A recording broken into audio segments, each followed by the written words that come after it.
फसाले मोला दिल में बसाले का जादू डारे वो कैसे करके फसाले मोला दिल में बसाले का जादू डारे वो समझिन तोर जवानी रसगुल्ला लागे वो समझिन तोर जवानी रसगुल्ला लागे वो कैसे करके फसाले मोला दिल में बसाले का जादू डारे वो कैसे करके फसाले मोला दिल में बसाले का जादू डारे वो समझिन तोर जवानी रसगुल्ला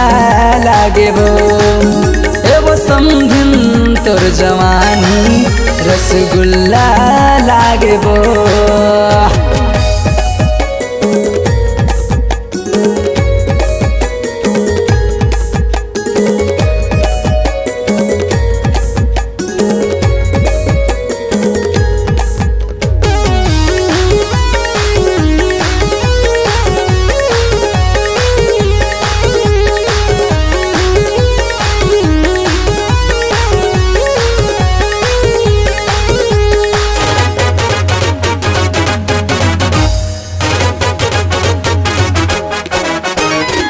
पहिन के जींस टॉप आघू में आथे रे पहिन के जींस टॉप आघू में आथे रे मड़वतरी मसम दिन गदर मताथे रे मड़वतरी मसम दिन गदर मताथे रे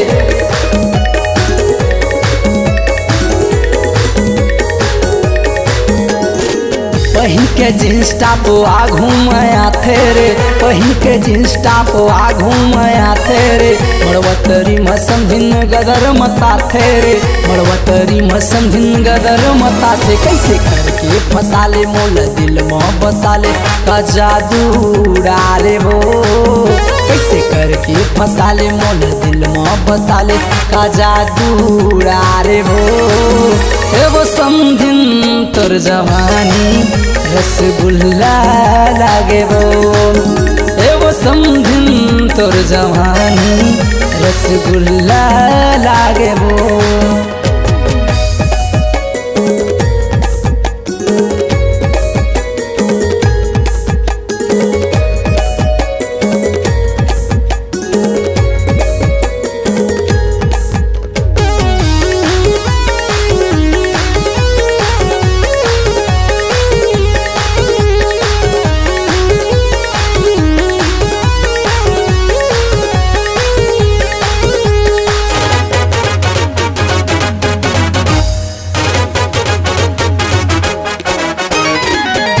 लिपस्टिक तय होठ लाली लाली वो होते लिपस्टिक तय होठ लाली लाली वो चेहरम घमंड है तोर बोले आनी बानी वो चेहरम घमंड है तोर बोले आनी बानी वो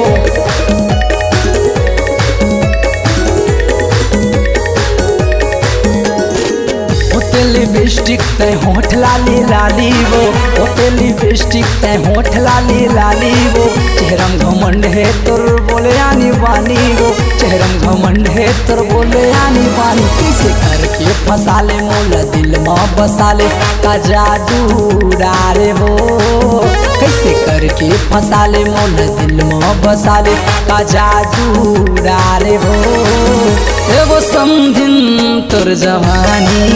रसगुल्ला लागे वो समझिन तोर जवानी रसगुल्ला लागे वो समझिन तोर जवानी रसगुल्ला लागे वो समझिन तोर जवानी रसगुल्ला लागे वो समझिन तोर जवानी रसगुल्ला लागे वो हाय।